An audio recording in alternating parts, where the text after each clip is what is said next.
Yeah.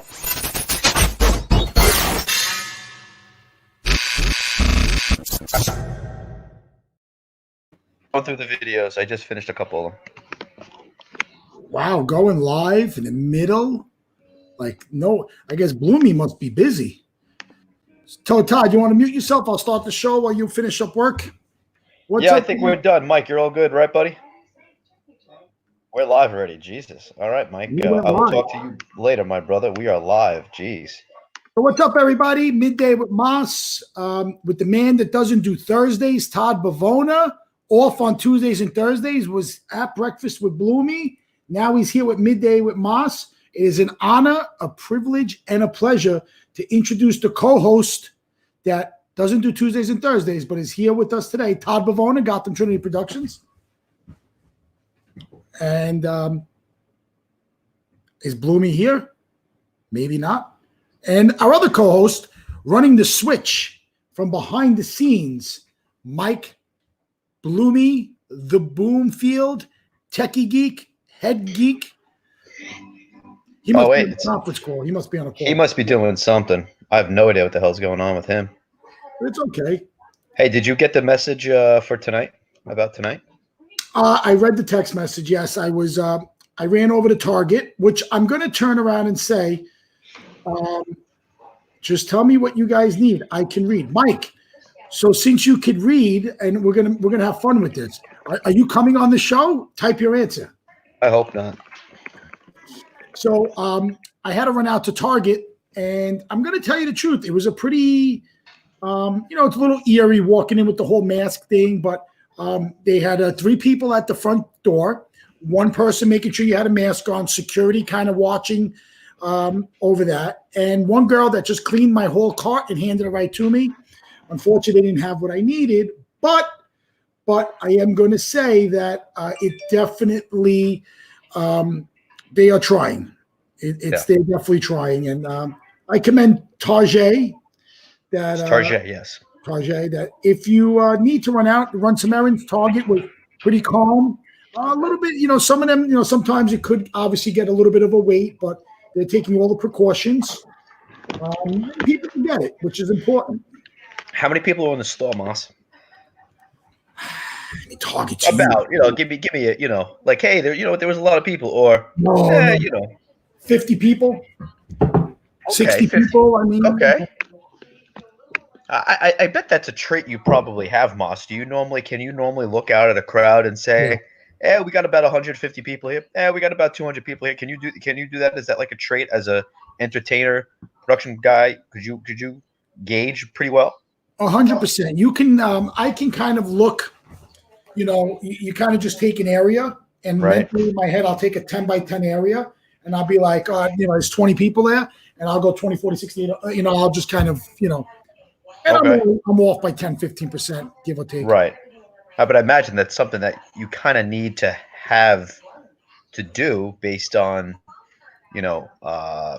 like normally you have events, how many people you have. You book, when you get booked, okay, this is going to be a 250 people event, but sometimes you have an open event. For instance, the Leukemia and Lymphoma Society that was at CSI. Like you didn't know how many people were going to come up, but you knew there was going to be a big showing, but you don't know how many people. That I'm sure they turn to you with, all right, how many people do you think we have? Can everyone hear? Stuff like that. I was just curious if that's something you could do, like even in a store, like there's like 50 people here, 60 people here. I mean, to be fair, I didn't walk up and down every aisle. I kind of just went to exactly where I needed. But yeah, for a large NFP, like, that Lymphoma Society, they know how many people are going to be there by registrants. So, true. So they'll turn around and say, okay, we per who registered last year, we did 1,000 to 1,500 people. The team this year has been really successful. They're superseding our expectations by 10 to 15%. So, with sound, I don't think the amount of people, and I'm not a pro outdoor concert guy. My partner Frank is. Frank Provenzano from Pro Show. But I don't think it's a matter of how many people. It's just a matter of how big of an area we want to cover. True.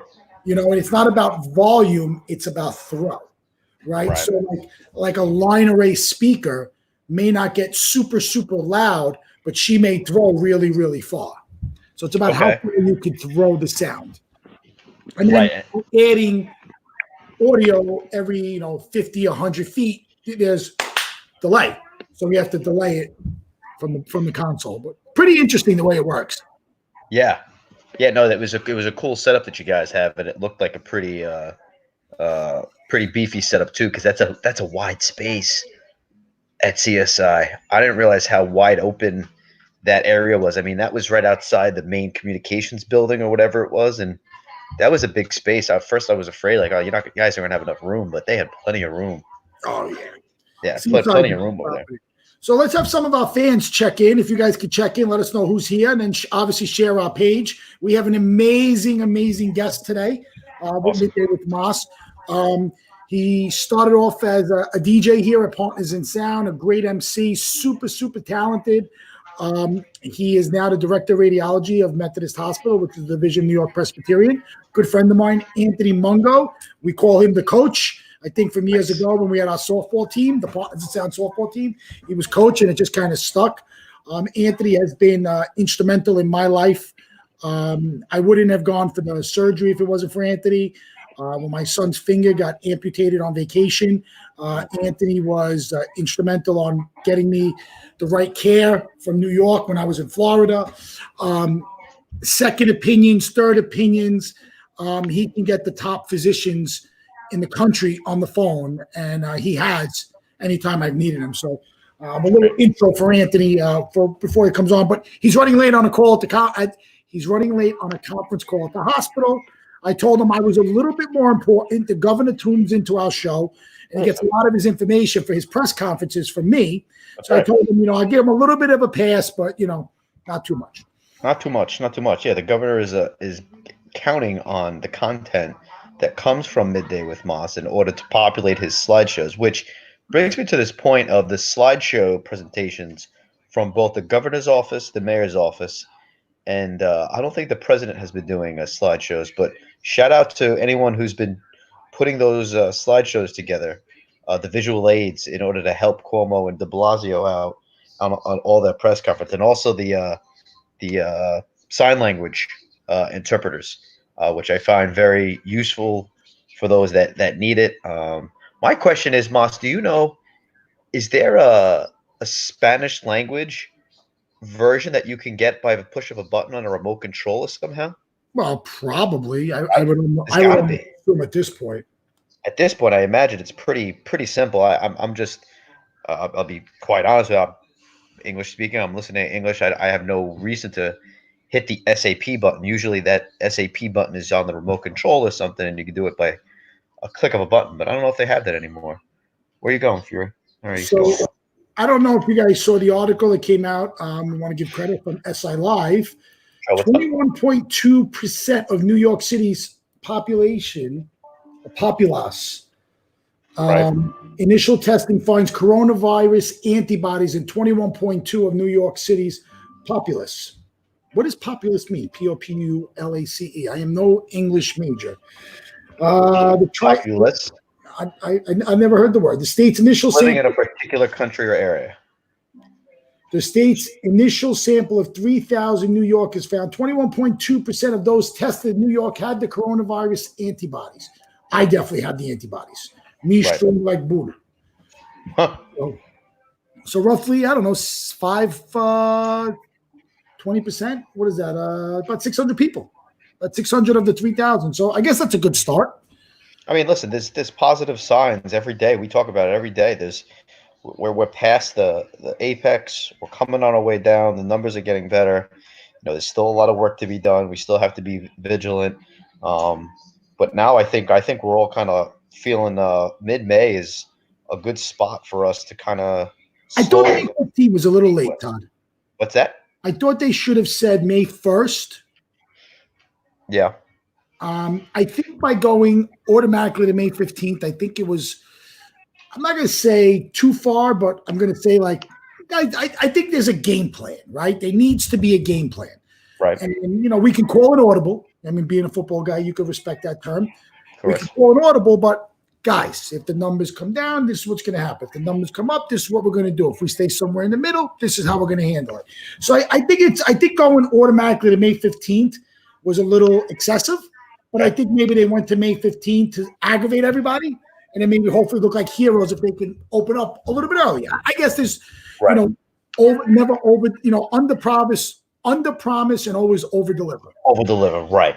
And I see what you're saying. I think a more systematic outlined approach should have been set forth in early or late March to say, okay, April, we said everything's postponed. We can't do anything. However, if this happens, that's option A. Is that what you're saying? Option B, option C. And if we see the numbers spike in mid-April and then come back down, well, then we need to be ready for option A and start things back up May 1. But if things change, be ready for option B and option C and a doomsday, God forbid.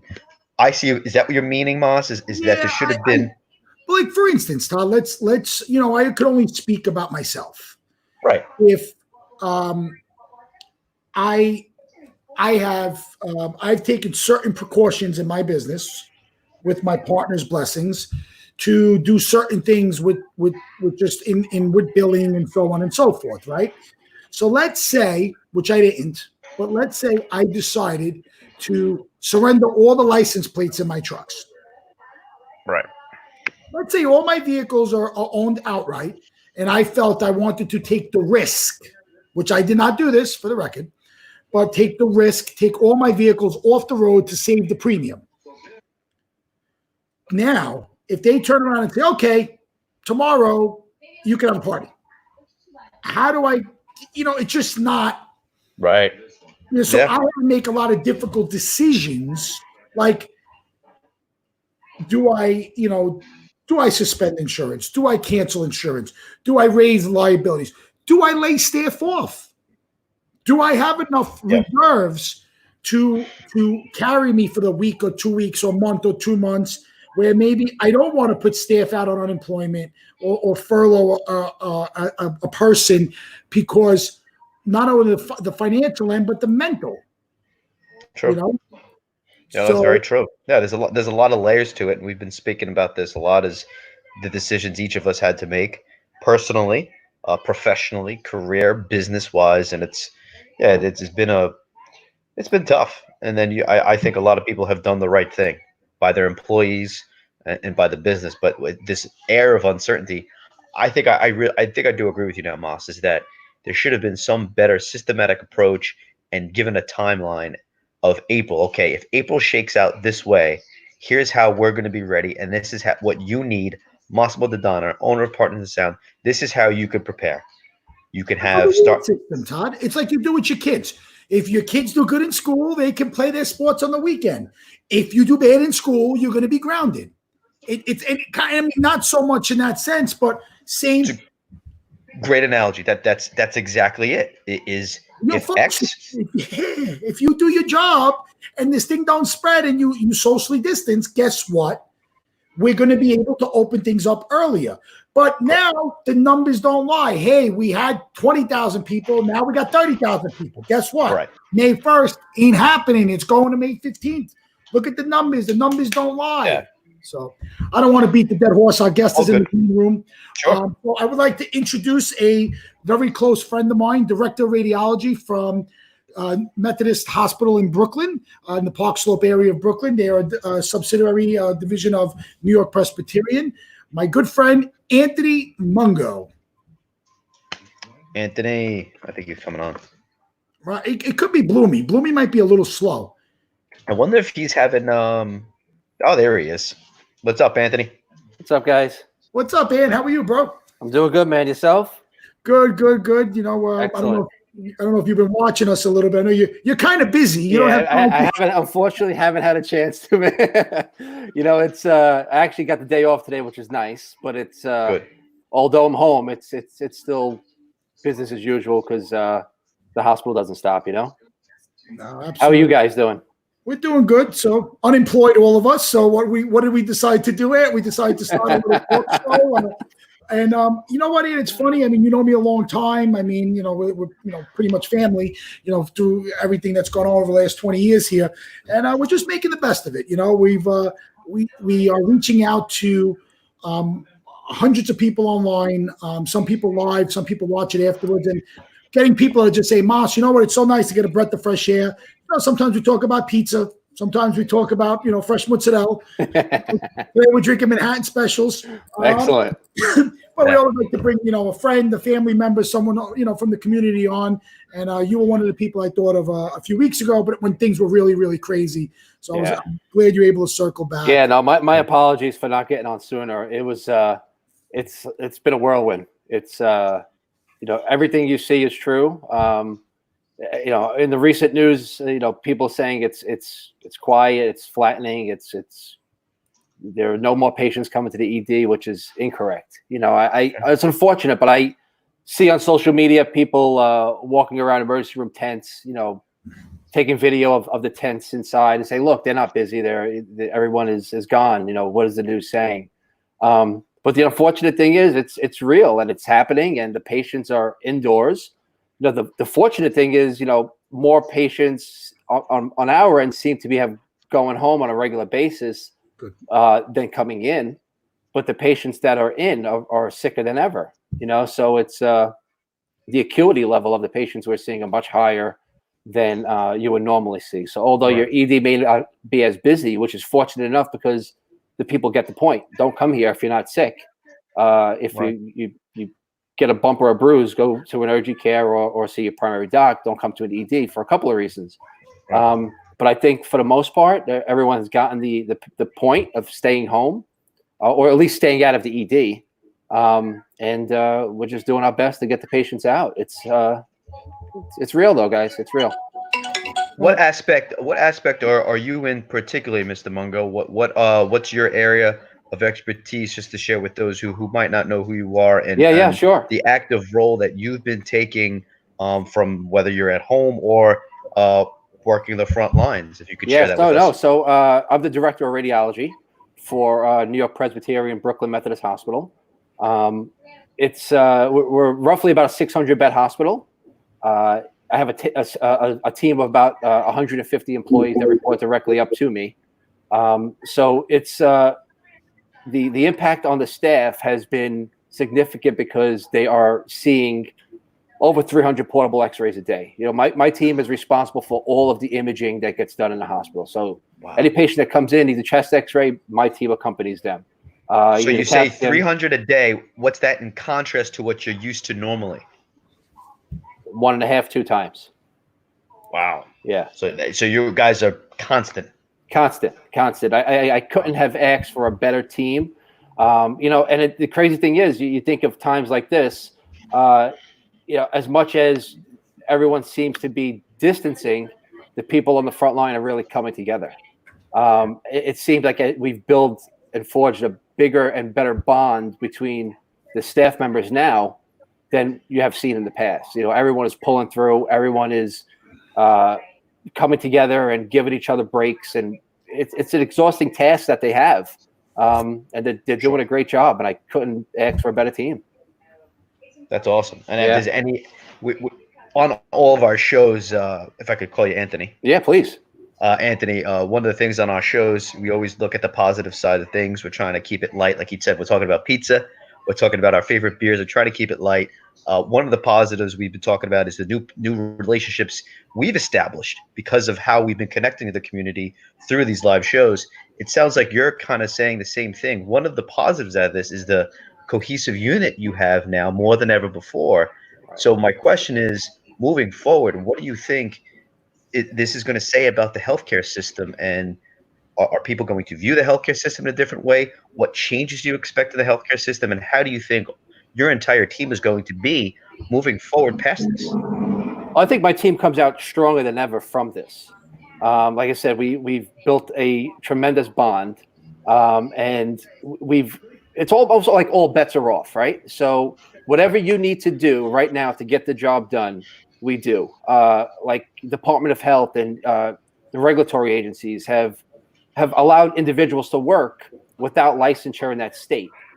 And that alone speaks to what's required to get it done in the healthcare system. I think the team is stronger because of it. And I think, it's history that we're making now. Unfortunately, it's not the best of history, but it's history, right? So they can, in 10 or 20 years say, I was part of something that took place during my tenure at the hospital. Right. Yeah. Yeah. And what extraordinary circumstances you're all working through right now, which brings us to the point of the needs of you and your team. We had a friend of mine, Jennifer Roth, is a nurse. I think she worked at Staten Island South, I believe it was. I don't remember, but she was saying the needs of people on the front lines was water and coffee. Like, and I found that very interesting. Is that I found, or they weren't refilling waters, or there was just issues with getting water, or is just one of those things you didn't think of. And she also mentioned, like, for those working a 12-hour shift, 7 A to 7 P, let's say, it was difficult for them to have personal products. So 'cause stores are closing earlier. Right. So by the time you get off your shift of 12 hours or 13 or whatever you guys are working, it's difficult. So my question, are you guys still facing some hard times in the next coming days and weeks personally, both on the front lines and then also at home as nurses, as doctors, once they go home off their shift? So I personally experienced this myself the other day. So I got off shift and decided, my wife's home. We've got 3 kids. She's homeschooling. I can't afford her to leave the house and get sick while I'm at work. So she stays put, and she's home with the kids. So when I left my shift, I went to ShopRite. All I needed was milk because the kids have 46 bowls of cereal a day now. So everyone needs milk in this house, right? So we have to buy it by 2 or 3 gallons at a time. And the unfortunate thing is when I got to ShopRite at 7 p.m., I was forced to sit on a line for like 35 minutes. And then actually, I said, I'm getting off of this line and I'm just going to go to the gas station down the block and pick up just the milk that I need, because it was unfortunate. And they're not open 24 hours anymore. So the time is of the essence. And, as you mentioned, I believe her name was Jen. She's 100% right. The personal products that you need, if you can't get there on your off day, there's no way you're going to get there before or after shift. You see, Doug, we can tell that Anthony hasn't been watching the show. And so since Parkinson's Sound has been deemed non-essential, I've been doing bread and milk at Montalbano's every day. Any milk you or Tiffany need, call me. I will. Cases and cases of milk. I will. Bread and milk. I mean, it's almost a joke, but they have no help. So in the mornings when I go there, I have my coffee and I put out all the milk and all the ricotta and all the fresh mozzarella, and that's the joke of the day. You know what the funny thing is? I think my dad told me he saw you there. Yes, I did. There you go. Yep. So, man. And we'll throw it out there to anybody. There's a lot of stores out there, like ShopRite. Listen, they're not. There's the small Sala Maria. I mean, Anthony knows what's in a Sala Maria, but you need cold cuts. You need something like that. Tell Tiffany. You text me. I'll put it together. Dave Consiglio today is helping out. 2 of them. Just kind of donating some time. Just to help them out a little bit because they're friends of ours and they're. Right. Their staff is like, they some young girls, mom and dad don't feel comfortable, so Dave puts on his, his mask. He did test positive he tested negative last week. His mother had a little bit of a scare, so they went to go get tested. He's negative. So he's there helping them out, just stocking some shelves, this and that, because we're bored. How we do. Yeah. So if you need milk, you let me know. I got you. Massimo's bowls a day. Yeah, definitely.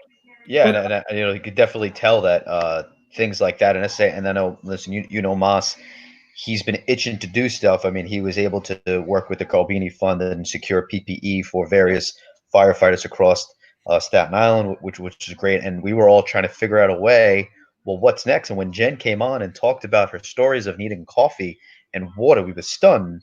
And Mas is like, oh, let's just get a pallet of water. Bring a pallet of water to each hospital or whoever needs it. And then we also said, well, let's get a coffee truck, one of those like food trucks, and put them outside. So when you guys, before you go into your shift, just have some coffee for you. That'd be great. And do personalized orders and whatnot. So I find that interesting, Anthony, to find that need still exists. Now, how much, God, no one can forecast, but this busy schedule where you're saying you're doing 300 images, 300 x-rays a day, or what you just described, how much longer do you think it's going to be the volume, the sheer mass amount of work that's fallen upon you? You have a general idea, general forecast? Yes, numbers are decreasing, but what do you think for the next coming days and weeks? I couldn't predict it. You couldn't predict it. The day you see that the numbers kind of decline, the next day they're up again. You may not have as many deaths, but you still have patients that are in the hospital that need care. Some have a little more severe than others, but you can't predict it. As long as everyone continues to do what they're supposed to do and stays put. Whenever I get a chance, I try not to turn on the news. But you see people protesting, and it's out of sheer ignorance. You're going to put everyone else at risk, including myself, my team, and everyone at the hospital. You want to protest. You should be. We should give you some sort of designation and we should mark your wrist saying that I protest. And when you come to the hospital, you should not get care. There's no reason why we should risk our lives to take care of you when you decide to not protect us. And it's unfair in those circumstances. So I just hope everyone continues to do what they have to do. Stay home, take walks and do whatever it is that you guys do on a regular basis. But I don't know. I don't have an answer. It's not, like I said earlier, the amount of patients that are coming through the door may have lightened up, but the amount of patients that are still in the hospital are still there. The volume's there, and they're very sick. And if you can go through the symptoms that we've talked about this ad nauseum, but I think it's always important because sometimes we read new things, new types of symptoms. I remember when the notion of losing sense of taste and smell came out. It wasn't right away that came out. What have been the overriding majority of symptoms that you've been noticing, that you've been seeing? Cold, flu, fever, achiness. The common symptoms of the flu and the cold is really what we've been noticing. Patients, shortness of breath, oxygen saturation levels below 90. That's why it's such a great, when my mother-in-law and my father-in-law got sick, the first thing I told them was just go buy a little pulse oximeter and keep it on your finger. You could treat this as, if it was the flu at home, but as long as your oxygen saturation doesn't drop past a certain level, you're okay to be at home. The problem with the people at the hospital are when that level hits too low and the blood gas, the oxygen in the blood gas is not enough, is when they start intubating these patients. And that's the concern. When do you extubate? How long are you supposed to stay in that intubated state for? It's difficult, and no one knows. There's no 4 or 5 day rule saying, all right, it's 5 days, you're off. You don't know. When your body is ready to come off of it is when, and all the medical professionals feel it's the right thing to do. That's when they extubate. But it's so hard to determine. People have no symptoms and then they fall ill immediately. Unfortunately, I had one of my employees that had passed on Saturday. Fantastic woman, worked in my radiology department, worked in CAT scan, got sick. She was getting better, and then she passed just like that. All the positivity, and everyone's like, oh, she's getting better, she's going to pull through it. And then when she doesn't pull through it, like, where did we fail? And it's not a matter of failing. Nobody failed. It's just she was sicker than we've expected her to be. Right.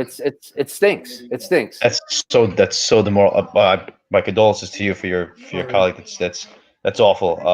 Those stories just keep popping up out of nowhere. Which actually leads me to my next question is losing those of not in that range of pre-existing conditions, elderly, 60 and older, the 30-year-olds, the 20-year-olds, the FDNY who a member who just lost a 5-month-old. The fact that this ranges and it's all over the place, like you just described, the perfect example of not sick, gets better, and then passes. It gets worse, right? And it's just, is it because of this? It's just so much unknown because it's the novel. And Mike Bloomfield from TechGeek says it's the novel coronavirus that we have no idea what to expect. Is that right? Well, you're right. I mean, just look at the PPE, right? So when patients first presented, as long as you had a flu shot, we thought we were good, right? You have your flu shot, you don't need to wear a mask. and then you have to wear a mask, and now you hate to wear N95s. Is it airborne? Is it not airborne? Is it contact? There's so many variables. It fluctuates up and down so quickly that could we have prevented by providing better or more PPE sooner on? Probably. Were we exposed and we didn't know of it? Probably. Some present with these symptoms and some are asymptomatic. We don't know. So it's just, Todd, it's so hard to tell. It's so hard to tell why they're getting sick and why they're staying sick for so long, or if they're not sick at all, why are they turning south so quickly? Right. And I actually want to highlight someone. We love when people comment and ask questions. Someone extended their condolences. Matt Rosiello says, I have spoken with some of the physicians that work with me, and they believe the stay-at-home order most likely will be extended. What do you think about that? Being, again, we're speaking of so much unknown, so much uncertainty. Do you see that May 15 being extended, or Moss and I were just saying, you know what? I think May 15 we should all be ready to slowly get back to work, or do you think contrary to that, Doc? I don't know. Yeah, I think the only thing you'll know is when it gets closer in time. When May 1st comes around, when May 10th hits, we don't know what the numbers are going to be. Tomorrow we can have a great day, and then Saturday we have a terrible day. And then we start putting everyone back into the public, and then where do we fall? It's like you said, the fear of the unknown. We don't know where this is going to go. There were so many. There was a report that just came out a week ago by the WHO saying that we're in this for a second round, but they don't know when. It's going to happen again, but we don't know when. So we just need to prepare, and just pray that we can get through this as healthy and don't bring it home to our families. Right. So let's switch gears a little bit. Are we allowed to talk about what you do with the sporting stuff, or? Yeah, sure. So Anthony has a really so tell us a little bit about when you're not at the hospital, some of the other stuff that you do. Yeah, so I've been fortunate enough to work with the Brooklyn Nets and the New York Islanders at the Barclays Center. So pre and post game imaging. God forbid they get hurt. We work with the orthopedic surgeons. We do all their X-rays and their on-site testing, and then we clear them to go back into the game, it's been a blessing. I've been with the team for since 2012, and in the beginning, it's just like anything else, right? It's something real fascinating. You work with these athletes, and then it turns into just another thing, right? But I'm the thing about it is, my kids get to enjoy it now. They come to the games, they meet all the players. My oldest son, he's 12. They know him on a first name basis. It's pretty awesome. And to think about it in hindsight, if I had that as a kid, if any of us had that as a kid, right? Meeting professional athletes. So it's pretty awesome. It's a good thing to have. I don't, by no means do I, take it for granted. It could disappear any day. And I know that. But I'm blessed to have it. So it's definitely, so since we talk a little Corona talk on the show, always get a, professional opinion, but we always like to switch gears because we want to have fun and we want to make people, kind of disconnect a little bit. So what do you think, sports? You think we're going back? I mean, I'm a diehard Ranger fan. I mean, I don't know about hockey finishing this season, but I mean, what's your thought? What do you think? Yeah, you think we're? I don't think we're doing good until the break. Yeah, right. We're looking good. I mean, do you think they're going to go back? No fans. I mean, there's so many rumors. I mean, not officially, but what's your opinion? Right. I don't know. You could probably take the in my opinion, I would take the least dense area and maybe run like March Madness style, type tournaments with the NBA teams and structure a playoff. It was funny because Spencer Dinwiddie was one of the first to actually say, a good way to bracket the playoffs would be like a Sweet 16 or March Madness type of format. Everyone starts from scratch, and you play it out that way. I can't see it being any other way. I think baseball, unfortunately, is going to lose a good half of this season. Will they come back? And if they do, what are you going to play? 30 games and then call it quits again? So that may be a wash. Hopefully basketball and hockey can finish it out. We only had a month left of basketball. We were close. We were close. But I don't know. Yeah, I'm actually wearing my wolf pack today. I had a meeting with my kids, with my parents today, from our team, and same thing. We tryouts were supposed to be last month. Are the kids trying out? Are we just signing them? Are we not signing them? In hockey they give out contracts. You contract the kids. Some teams, it has to come down from USA Hockey. All the teams have to have tryouts on the same day, so you can't go to 17 different organizations, and it's kind of everyone's like in this limbo state, and I think we just got to hold off and be positive, right? That's all we can do. Yep. But Bloomy, nothing. I know you're chewing in everyone's ear. I hear it, Mike. How you hear? Do you? Chomping away. We hear you. I heard chewing before, Mike. I heard chewing. I heard things opening up and closing up. It's terrible. Hey, Anthony, how are you? Hey, Mike, how are you? Is this the famous Anthony you've been telling us you're going to get on the show for like 3 weeks now? He was busy saving lives, Mike. He's not an IT guy like you that's scared to come out of his house, and he won't even go get mail. Okay? so his new thing is he takes the mail and puts it in the microwave for 15 seconds to kill. Five is all you need to do. And he doesn't know. Don't mail me aluminum foil, please. I sent him a letter, and inside the letter is aluminum foil. Yeah, that's awesome. He puts it in there. He blows up his house. Okay. No, Moss makes fun of me because I wipe everything down. I wipe the mail, the groceries, every package. I wipe the door handles, any boxes that come. I open them outside. I wipe them, wash my hands. It's invisible. Why do I want to touch something that's invisible and take the risk? So the extra 15 couple of seconds it takes me to do it, if I protect my family, I do it. Moss thinks I'm an idiot, but no, just no. We should add Anthony's a first generation Italian American. Okay, so Mike has the king of all king bidets in his house. He is the king of bidets. So when there was no toilet paper, he didn't care because he was just using. Right. I didn't care. I even sent Moss a video of the bidet, a sound clip of the video of bidets the other day. I want to see you using the bidet. Oh, that's so funny. So let's switch gears. Anthony's busy, so we don't want to beat up too much of his day. But I just wanted, like Mike said, though, just to kind of a big point here is, protecting yourselves, right? Far too often am I seeing people driving in their cars with gloves and masks on, opening their car door, touching their phone, going to shop right with those same gloves, and then touching their phone again. I think if you're going to wear protective equipment, I think we need to kind of educate the people and wear it the right way. Yep. Because the only thing you're doing is endangering your families by wearing gloves from ShopRite to your car, or going in your car, touching your steering wheel. You're defeating the purpose of protective equipment.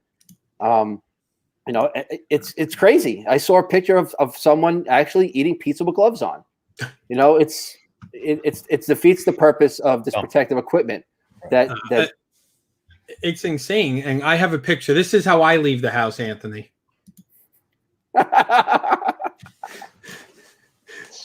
That's your house specifically. Yeah, that's my house. How do you like, Anthony? What do you think of my ceiling? You like my ceiling? That's beautiful. It's actually Moss's house, but we like to. I put that in there. But there was on Facebook on Staten Island. I think it was like 3 weeks ago. There was two mothers talking, mask and gloves, and the little kid was in the back of the shopping cart licking the handle. And you're like. The Facebook cap's like, maybe you should pay attention to your kids. I'm like, my wife's like, I can't take my kids out. Everything's in the they touch everything. Yeah. No, my kids haven't been out. I mean, granted, they've been out on the streets, just taking a walk around the neighborhood or riding a bike in the neighborhood with me and my wife. But we try to keep them far away from the stores as possible. It's unfortunate that we've kept them away from my parents, my in-laws, because they're of age. You don't want to put anyone at risk, for what? It's just not worth it. But I would say, everyone should be mindful of, if you're wearing gloves, wear them the right way. take them off before you get in your car because you're just touching your steering wheel and it stays. And don't throw them on the floor. Oh man. Number 1 point, right? Jeez. It's terrible. I'm so shocked how many people do that. It's terrible. People don't care. There's no care, just no regard. It's just terrible. And there's too many pictures of it. I'm just shocking. I don't know. Oh, maybe we should be shocked because people look dumb. Yeah. What are you gonna do? I don't know. We can control ourselves. I know everyone here is very careful. Now, if maybe I don't know what type of doctor you are, Anthony, because I missed that. And I apologize. But how do I stop from turning into a lizard? Because my hands are very dry. Is there something I need to be doing? Because I'm turning into a lizard. Put cream on. It's okay. Simple as that. Simple as that. This is why we leave him in the background to make sure it works and gets all that stuff. Anthony's actually really good with IT too. He man, one of the first guys to create apps, and he was very innovative. Oh, is that right? Yeah. Oh, cool. So what'd you do, or what'd you dabble in for a little while? So no, I created medical apps. So my team can use, for proper positioning and technique and protocol. They could just turn their phone on instead of looking at a book. I converted all that into digital format, took some real life pictures, and awesome. built an app for them to do their positioning and all their radiology work. So smart. Yeah, man. So it's nice. Thank God. It's in addition to this, we do education. We teach the CT techs and the MR techs and how to advance their careers and how to pass their advanced registries. So that's one of our platforms that we do as well privately outside the hospital. Ian, have you ever gotten a red light ticket camera, or like a ticket from a red light camera? Possibly. I haven't, but you can thank Mike Bloomy because that's his department. He's the guy that invented the red light camera. Thanks. Nice. I didn't invent them. I just perfected them. You should have unperfected them. Because then they took your concept. Now I get speed tickets every time I drive up Amboy Road. Well, I did that too. Sorry. I know, trust me. I know you're involved in that. I know. There's not a doubt in my mind. But that's it. So everyone's doing well. It's nice to see you. I mean, likewise. Under these circumstances, but I thought it was important that we reached out to our friends, our family. And do you guys need anything at Presbyterian? Send that coffee truck to us, guys. Send it to us. So we perfected the coffee. We've created a unique partnership. What are you doing with coffee? With who? Country Donuts. I know he's sending coffee to hospitals. So I spoke to Eddie, the owner of Country Donuts, and I said, Eddie, goes, so they got these big thermoses, they drop them off to the hospital, and they pick them up the next day. And I said, but we got to come up with something better. How many people are touching that thermos? Well, now he has disposable thermoses. I think they hold 3 or 6 gallon, and they can fill it up, and it keeps the coffee hot. And we're talking and trying to figure out how to, get it to where it has to go, right? So some people have asked him, he was putting his team in harm's way twice. So now he's able to get it, safely dropped off. The coffee truck was a great idea, but it goes against the social distancing. So that's why we were saying that maybe we can figure out, like, hey, if you're going into work and what? No. You hook up a hose 6 feet away. They hold the cup, and it's like the carnival game, and you shoot it. You want me to find the video from yesterday? Yeah, I love it. In the dang it video, and dang it, right? Where was that? Where she was throwing the cups? And we had I think it was, I don't know if it was German, Polish, whatever. Waitress came in. She was 10 feet. I have it. Hold on. You want it up? I'll get it in 2 seconds. Not the people at the table. I mean, it was like, really, guys. But hey, you go whenever you're still in the morning or night, or you rotate back and forth. So no, I'm there from 6 a.m. to 7 p.m. Okay. Today's my day off. I'm back in the morning. But yeah, every day we're there and trying to support my team. I even started giving my guys haircuts just because they can't get out. They can't get haircuts. Did you see it in the picture, Mouse? Hold on, I'm going to share my screen. That's amazing. All right, hold on. I got my screen coming first. Here you go. Oh, is it flickering on yours too? No, just you. Maybe you need a new IT guy. Maybe.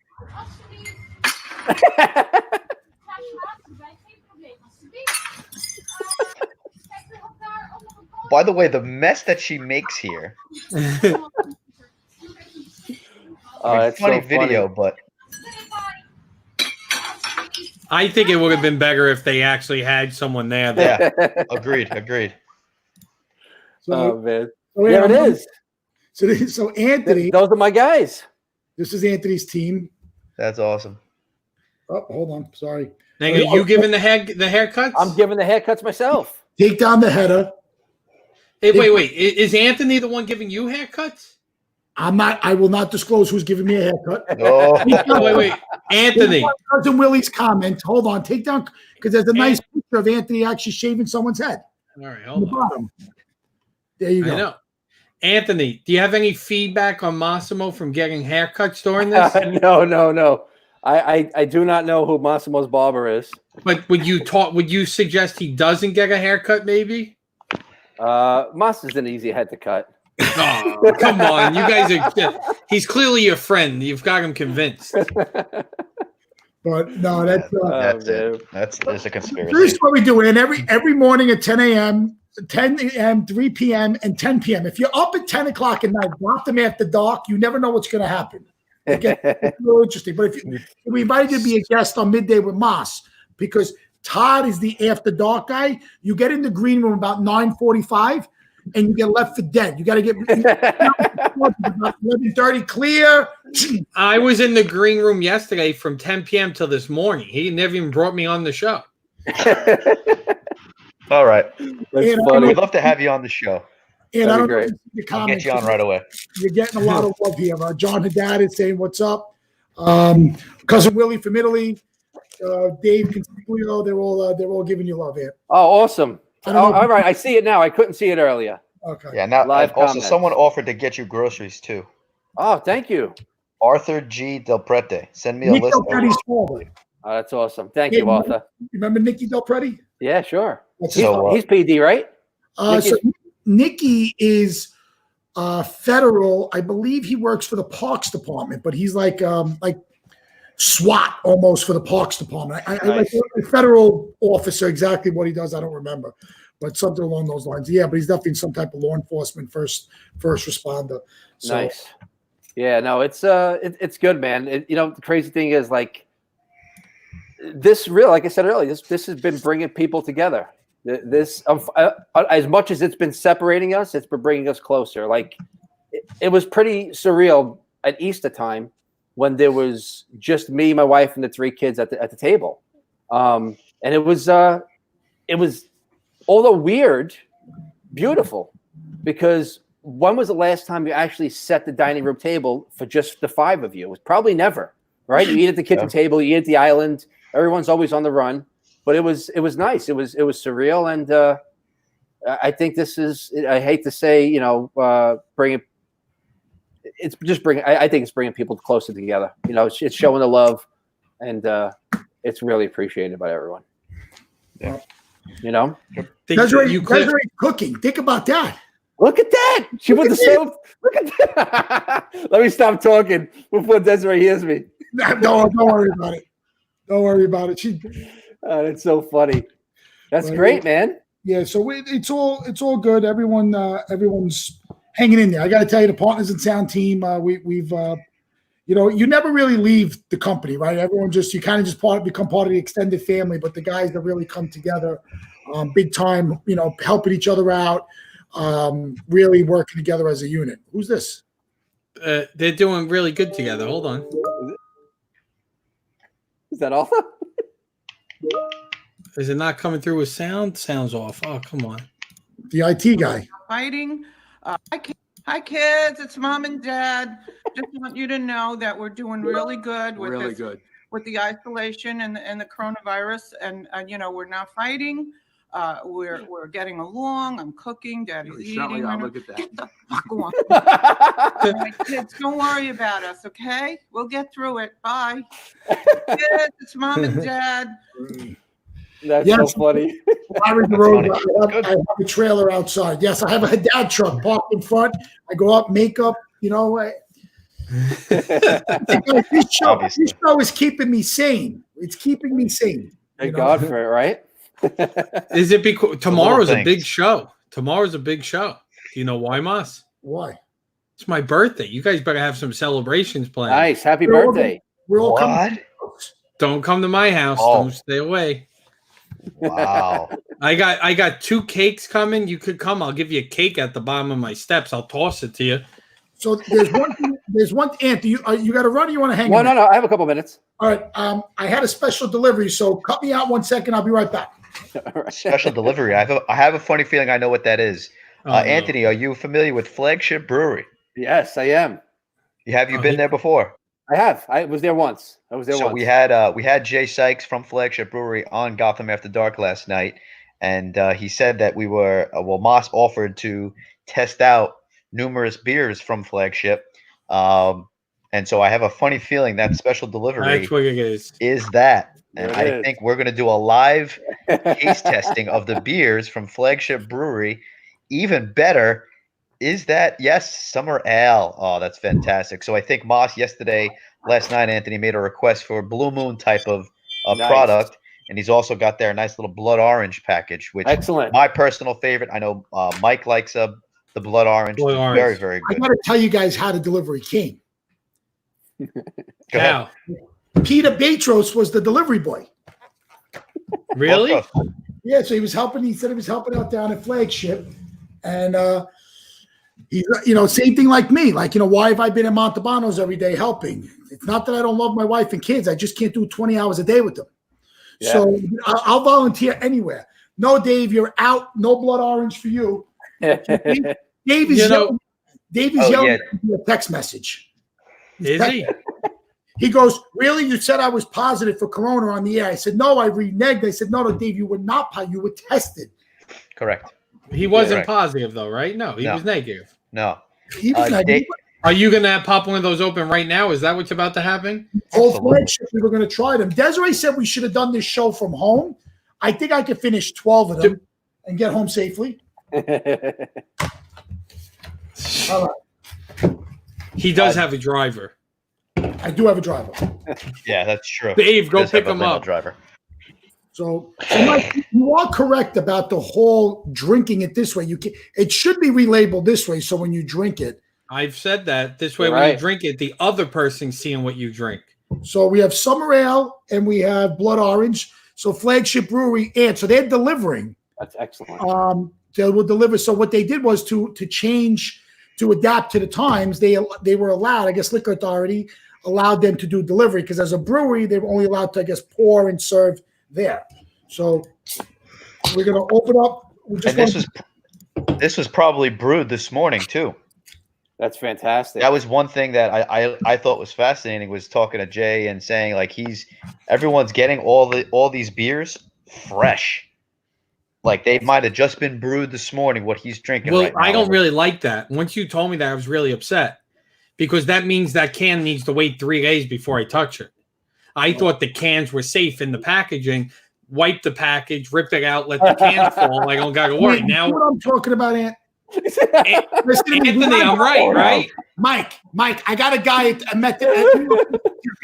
God forbid something happens, we'll expedite you to the front of the line. We'll keep it alive to make sure all the insurance. You can't guarantee that. Anthony, I'm right, though, right? If they're touching that, technically, I got to disinfect every one of those cans. Or put gloves on, throw the gloves out when you're done. Well, yeah, so drink with gloves on? No, and they, just pour it in the glass. Oh, I drink out of. Okay, I'll pour in the glass, but I like to drink out of the can. You shouldn't drink out of a can. You cut your lips that way. Hey, Frank Wilkinson, what's going on? You learned all that while you were on Live from Rabs. Inaccurate, Mr. Live from Rabs Country Lanes. I found that out interviewing him for the Staten Island Advance. Good buddy. Frank, speaking of, we have to talk. We have to interview you for that. And you have to tell us if you like your new opening animation and closing animation. Frank still hasn't invited me, right? He hasn't invited me on either. I'm nobody wants you. I told you, we've made you and we could destroy you, and you keep skipping our shows. Right. That's why I've been here since 2:50. Today. For once. Today and yesterday. Does he ever show up? Hold on a second. Anthony's on the front lines battling Corona. And Todd Bavona, he don't do Tuesdays. He don't do Thursdays. Nice. He don't do Fridays. He don't do Saturdays. He don't do Sundays. We see the kid Monday and Wednesday. Look, he's getting on mid. I got things going on. Gotham's busy, Anthony. Anthony, if you need some video, you know. Thanks to Moss and Mike. And he's in the production business. Okay, he does what we do, but for real TV for sporting events. Oh, that's awesome. Could you want to give him the memo that there's no fucking sporting events going on? You know, he's still going on. I'm supposed to be in Vegas doing the NFL draft. I know that's tonight. I'm so upset. The Olympics. They postponed the Olympics. Todd. The Olympics. Hey, listen. The Olympics. That's a killer. Okay, that's a killer. That's a killer. There's people who you're live with Moss every fucking day at 3:00. He don't get that. Also a killer. Does Anthony know Dave? Mungo, of course. Mungo. Yeah. I know Dave. Wait.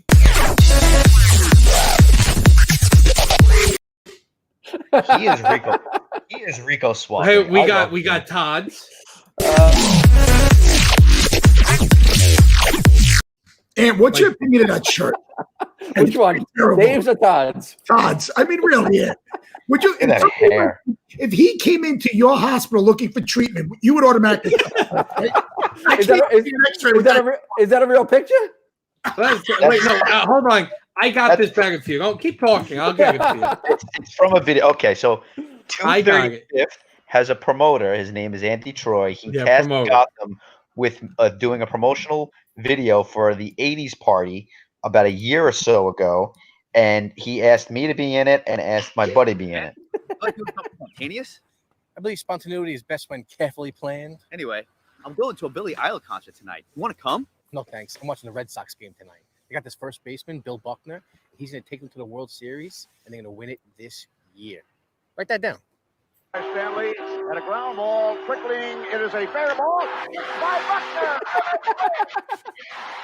You know, I should really listen to you. You told me not to blow my money on that new stock that just went public. Please, what kind of company is Microsoft?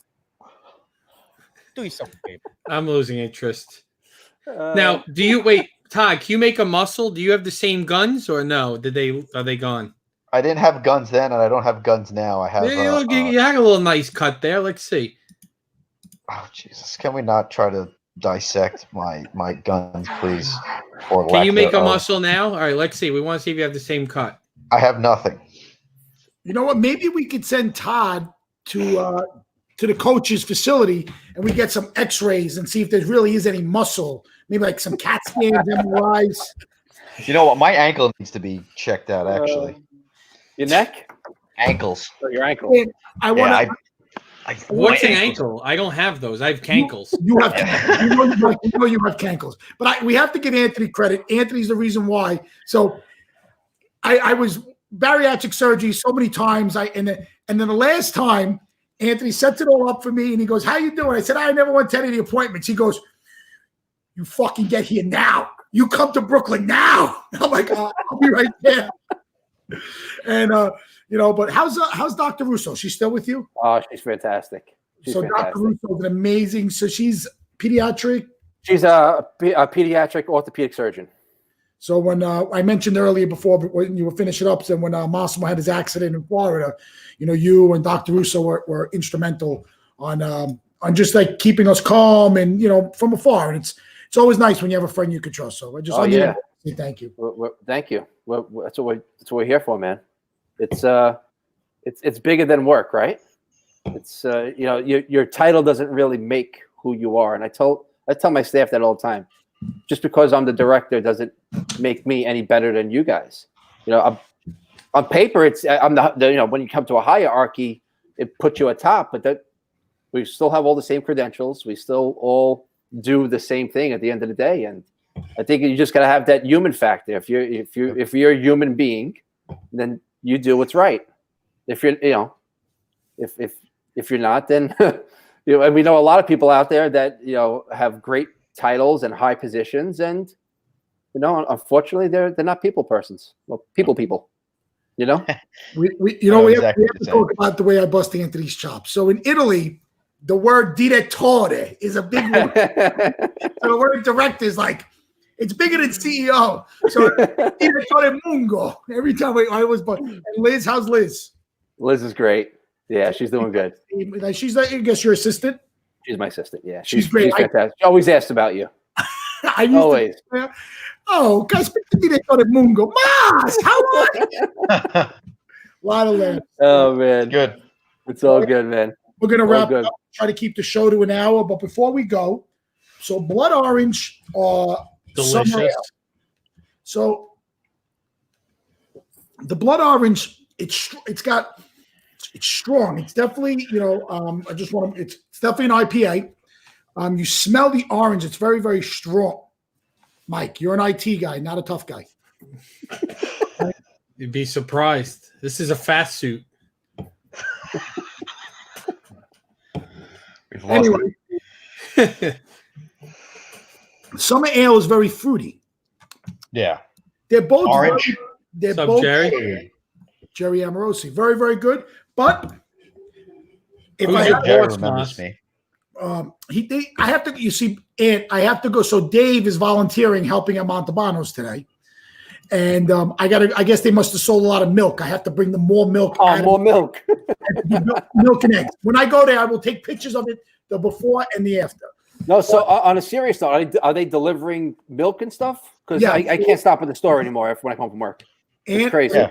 so just we'll give a little PSA here. But before we do that, I'm gonna go with I like the summer ale.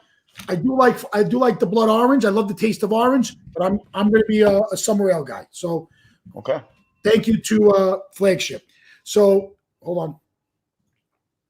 Yep, summer ale. Anyway, so back to that. So most of the Sal Marias in our area, from Montalbano's to Scotty's Top Tomato on Page Avenue to Pastoz's, you can do Freddy's. You can call, text an order, email an order, and they will either deliver it or pick it up. But if you need stuff for the house, text me. And your delivery boy today, your volunteer, you'll recognize him. Trust me. Yeah. Seriously, seriously. in our neighborhood, there's a lot of places that a lot Okay. of people are respecting the social distancing, and it's important. It's important that I see it. It just people, you just got to kind of know where you shop. Like, you're not going to get, like, at a Montalbano's, you're not going to get laundry detergent, right? It's just not what you're going to get there. But your regular bread, milk, all your Italian specialties that you would get in a regular Sala Maria. They're obsessed with that word, right? They would have. So yeah, you could call me. If you text me the order, I'll get it to you. That's easy. All right, perfect, man. Yeah. No problem. All right.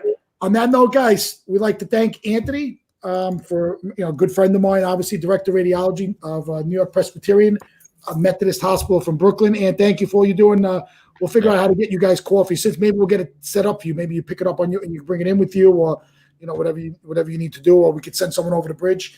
Yeah, don't forget us in Brooklyn, man. The old country. Listen, his hospital. I'm going to say one thing. I've been there many times, just hanging out when I was, running into Manhattan and coming back. I would, hey, what are you doing? And obviously, I'm, a little busy. I'm like, oh, you got a minute? He goes, yeah. So I pop in. I'm going to tell you, Methodist Hospital.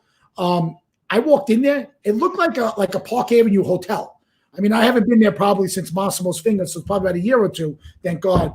But I walked in, I was like, wow, this place is it's really nice. The area, the food, even the food in the cafeteria was great. I mean, just eating there, and, it's the area, Park Slope, Brooklyn is a beautiful area. So, maybe we'll come visit. Mike, maybe we'll go visit Anthony tomorrow, me and you, we'll go bring him coffee. Yeah, sure. Sounds good. He won't leave it. He won't leave. I'll go. I don't leave my house, but definitely where I want to go in the hospital. He's going to sit. I'm not going to wear gloves or a mask. I'll just go straight in. You're in Jersey, Todd. Everything's better in Jersey. I didn't say that. Anthony, thank you for answering all the questions, by the way, man. Nice meeting you, and my pleasure. Take care of yourself out there, brother. Thank you, Anthony. Thanks, man. All right, guys. See you later. All right. See ya. Have a good one, man. Bye. All right. So What a one nice thing guy.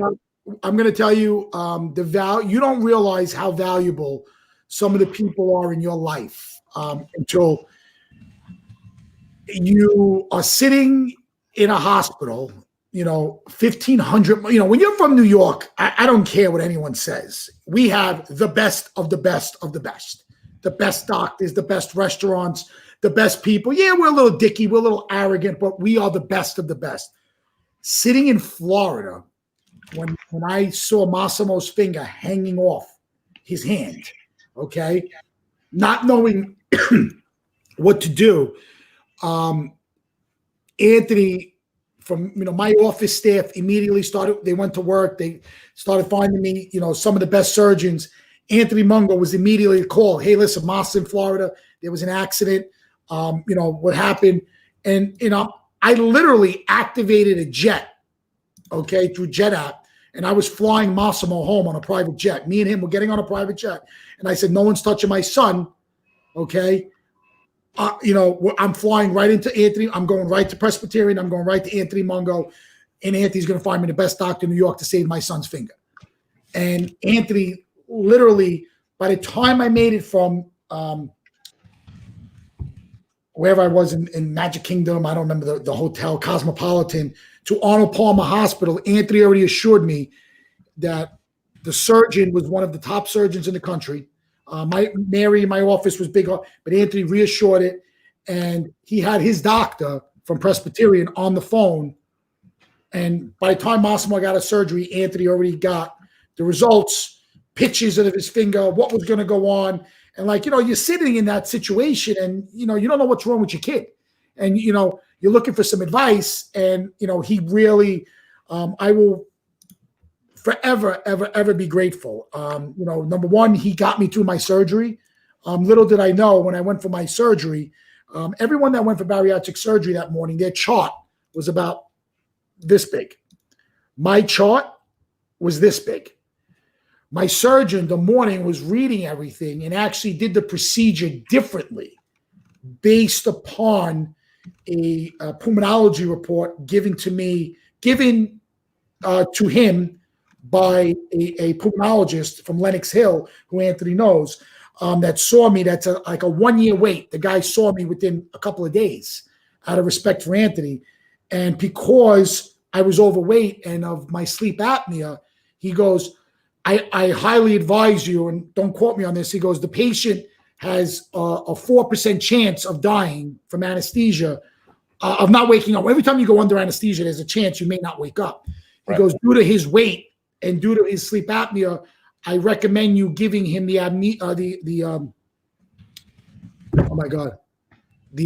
stuff to put you to sleep. Anesthesia.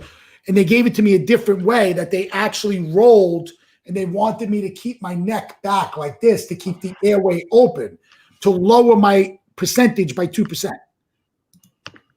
And these were all doctors that Anthony put. I didn't realize I saw the best cardiologist, one of the best cardiologists in New York. I saw one of the best pulmonologists in New York, one of the best endoscopy specialist, geo doctors in New York. I saw some of the top physicians that my surgeon actually said to me, I don't know who you are, but your chart is amazing. The healthcare, the pre-op stuff you had done is done of it was so detail written. It was almost like you were a head of state, which makes total sense because I'm kind of a big deal. But I all courtesy of Anthony Mungo, and I'm forever grateful for Anthony, Tiffany, his kids. I mean, great family, and just. That kid ever needs anything, his family ever needs anything, he could call me and I'll always be right there for him. Well, it sounds like he does need something, that's for sure. Legitimately. I think you should actually coordinate that now with David. What I missed? They need coffee? So I brought up what Jen, our nurse friend, brought up about what they need on the front lines, and he said Jen's absolutely right. Coffee and water at work, but also the things that we during the day or in the morning, but when they work from 7 a to 7 p and they get home, ain't no one want to go out right now to go to the shop or go to a store, or they're all closed at 8 o'clock, so they don't have anything left, or they don't have enough time to get from the hospital to the store before it closes. So he needs milk. So he went to a 24-hour gas station or something, tried to get some milk or whatnot, and I don't know. He needs more. He needs stuff. So a lot of these frontliners need stuff, man.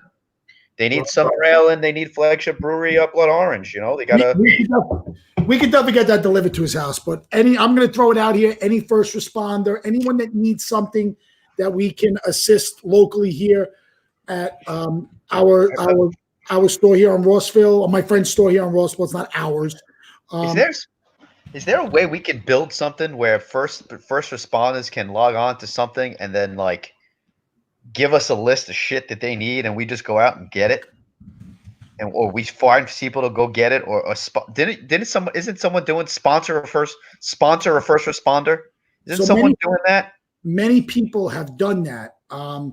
So the problem is this: some people may take advantage, and I'm not saying that there's good and bad everywhere, but if somebody legitimately needs something, DM the show. We'll make the connection. We can definitely do that. But I'm going to say, Todd, I went to Target today. It was a pretty, I'm not going to say pleasurable experience, but it wasn't terrible, folks. It wasn't terrible. So I don't want to go past 4. We're already 10 after. Mike, any closing words? Todd, any closing words? Just thanks to Anthony. He was great. Nice guy, working hard. And we got to figure out a way to help out people like him. Well, whatever it is, we will. If it's something we can facilitate from our store here on Rossville, I can definitely get it. And, my good friend Buddy is opening up in Manalapan, Buddy's Marketplace, May 1st, Todd. So maybe I can hook you up with him. He's got a nice location on Gordon Corners Road over there. Oh, cool. Nice. Dig that. Maybe we could help do something right. And went to ShopRite. It was not bad. ShopRite was good as well. So I hear they have toilet paper too everywhere. So my mother hit the lotto today. I mean, I know we want to turn around and get off the show, but my mother did turn around and was very, very, very excited. Hold on. Share my screen. Oh, boy. Mike, what's that look? I'm reading something from my text that they can't find. And I'm in it. I'm like, we mean you can't find it? Share the screen. Hold on. There you go. Bounty picker, upper. It's the quicker, thicker, picker upper. Quicker, thicker, picker upper. What's Mom doing? What's that video of Mom? Look at how she's doing. Hold on. Hold on a second. Hold on. Look at the Gotham Trinity logo. Look at that. Wasn't she supposed to do a cooking segment? She is. I think that's it. Yeah, not on our show. She took our idea and started her own. Come si chiama? Cosa prendiamo una cialda, la metto. You hear it? Nella caffè. Yeah. Naturalmente già riscaldata della calda, così il caffè viene buono. Prendiamo una tazza, naturalmente. We're going to take the espresso. We put it into the machine. Turn it on. Hit the button. Am I translating this right? Tom Bannis in the house. Legend. Next president of the United States. Sto caffè veramente sarà buonissimo. The coffee's going to be excellent, she's saying. Così basta. Is that American coffee? Really, Mike? Che il caffè non l'ho fatto per me. Io l'ho fatto per la mia dolce metà. Il mio carissimo maritino. I can't stand my son. He's annoying. She didn't make the coffee for herself. She made it for her better half. I'm so glad to have this cup of coffee and enjoy the quiet since my son can't come over.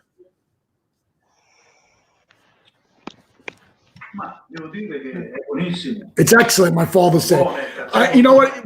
Since we're showing videos, my parents did a really cute video. Yeah, I love how they started their own show. Yeah. So, Todd, you would appreciate this. They have a format. What should we eat? What should we eat for dinner? Truffles.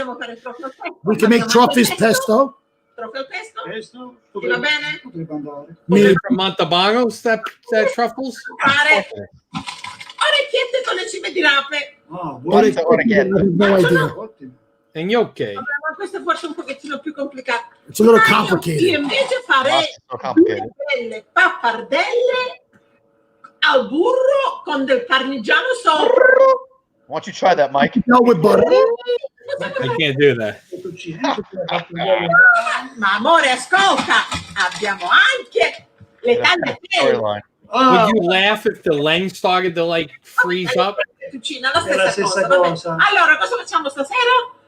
Do they film these all the same day? Or does your dad wear the same shirt? Hold on. Tonight he's on a diet. He's not eating. Mi va bene, allora andiamo a cucinare. So now my mother doesn't have to cook. So we're not cooking. Stiamo ingrassando, ok? Sì, con questa quarantena, signore miei, non si fa altro che si mangia. This quarantine, all they're doing is eating. No more eating. No more eating. No more eating. This quarantine's killing us. Todd, what do you rate it from a production standpoint? That's Emmy Award winning. That needs to be submitted to the Emmys for a national Emmy, not even just a local Emmy. But The that's, only thing I would say is they could have subtitled it for us non-Italian speaking people. We live in Staten, Italy. 50% speak Italian. That's not true. You just made that number up. yes. How many Italian Americans? What is the heritage of? I will say that maybe I will give you 5% of the population here speaks Italian, if that. You are wrong. Google it right now. Okay. How do we find out? How many people? Can we call Borough Hall and ask? Do they know? No, respectfully, you need to call Casa Belvedere. Yeah. Or in Staten Island or on Staten Island? How many people on Staten Island speak Italian? So let's start with this: 175,000 Italian Americans living in Staten Island. They make up over 1/3 of the population. 1/3. Start there. 1/3. That's 33%. Blew me. No, wait, no. I have. That's He's crazy. How many live? How many live? I have it right here. Got it. Hold on, pulling it up, and I was right, by the way. Italian, where was it? Tom Bannis, let's bet on it. You can trust Wikipedia. Didn't they leak the whole fucking presidential Hillary thing? Yeah, hold on. We got. Where was it? Italian Americans. It's hard to read on this. Why you have to do the census, folks. You like that? If you did the census, you'd be able to prove Moss right. Here we go. As of 2010, 70% of Staten Islanders age 5 and up speak English as the primary language. I mean, while really? 10% speak Spanish, 3.4% speak Russian, 3.1% speak Italian. Wow, that's a good shout by you, Mike Bloomfield. Mike, your statistic is 10 years old. So give us Brooklyn. Yeah, which would mean there's probably less now. We haven't had more Italians come in. Now Chinese is probably more than Italian. 10 years, everyone came from Brooklyn to Staten Island. No, it's more Chinese people came here. Question: do you use fucking dial-up or do you use fiber? More people speak Italian freehold than Staten Island now. There's no way. I want to know. I want new stats. All right, hold on. Here we go. Let's see what this is. Okay, this is New York City. Oh, Staten Island. Perfect. When is this from? This is from 2011 to 2015. It's a 5-year sample. Okay. Still 5 years old, Mike. Do you want coffee at 5 years old? All right, 8.6% speak English, Italian. Wow. It doubled. It doubled. No, because the other one was primary language. The other one was primary language. This one has the ability to speak a language. Hold on a second. Per your little video that you put everyone to sleep last week about doubling, we doubled in 5 years. So from 2010 to 2011 we doubled. So technically by now, the whole island speaks Italian. All right, no, hold on. No. Here's the same thing. Listen to me and stop for a second. We're going to look at stats. The original stat in 2010 was how many speak primary Italian.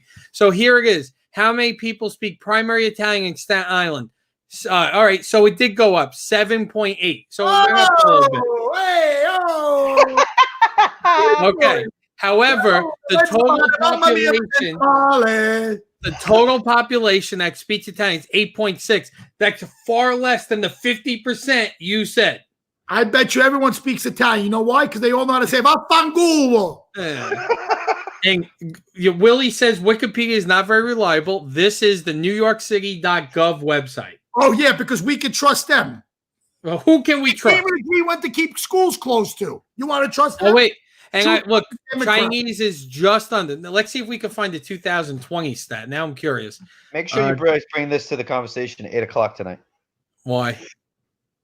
We've been tasked to host. Oh, are we hosting that? Of course we're hosting. Did you get that text message? Yeah. Text message. We're going live. I thought if we're hosting, we're taking this live then tonight.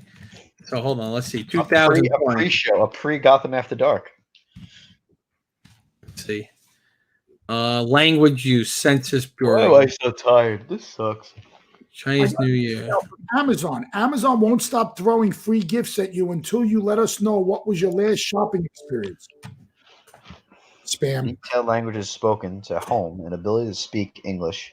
These are 13. The census was a long time. We want in URL, NewYorkCity.gov. Yeah,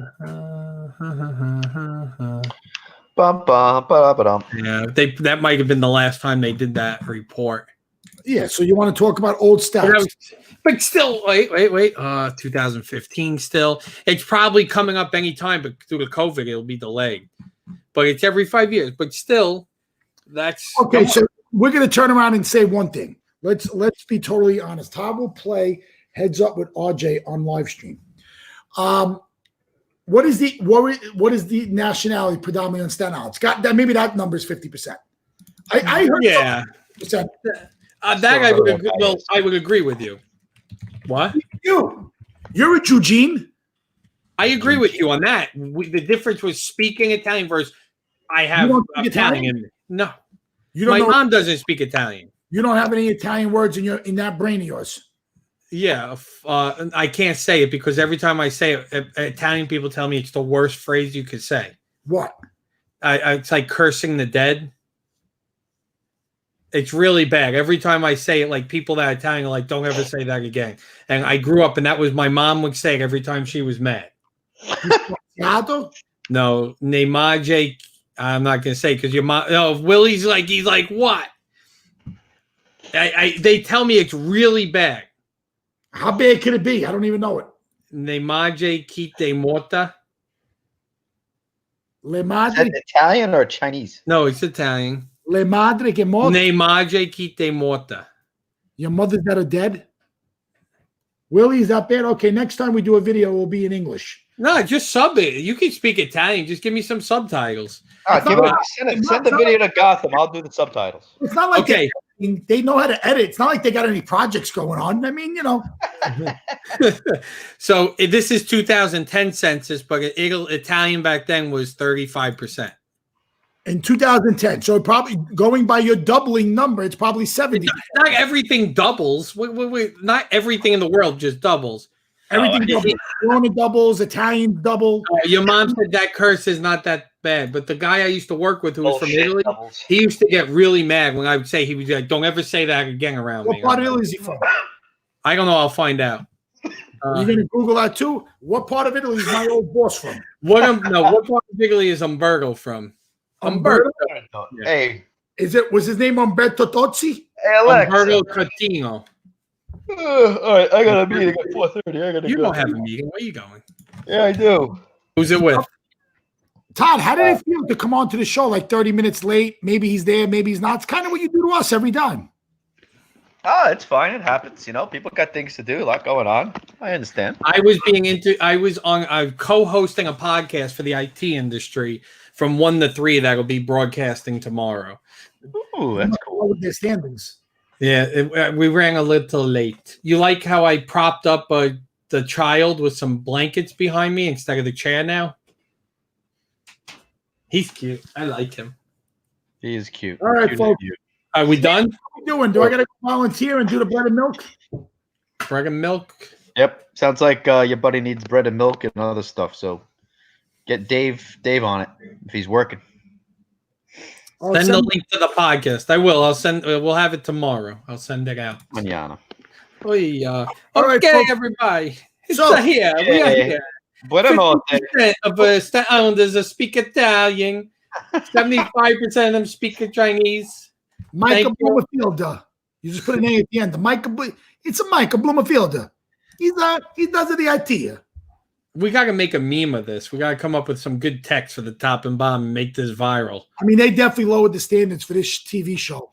I mean, Della Grazie and Bavona.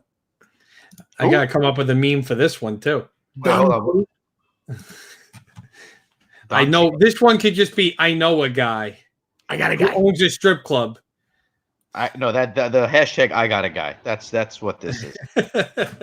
Right. Or hashtag offer can't refuse. Your show. Say goodbye, Mas. 425 on behalf of Todd Bavona, Gotham Trinity Productions, Mike Bloomy from Techie Geek, Massimo Dodana, Partners in Sound Productions.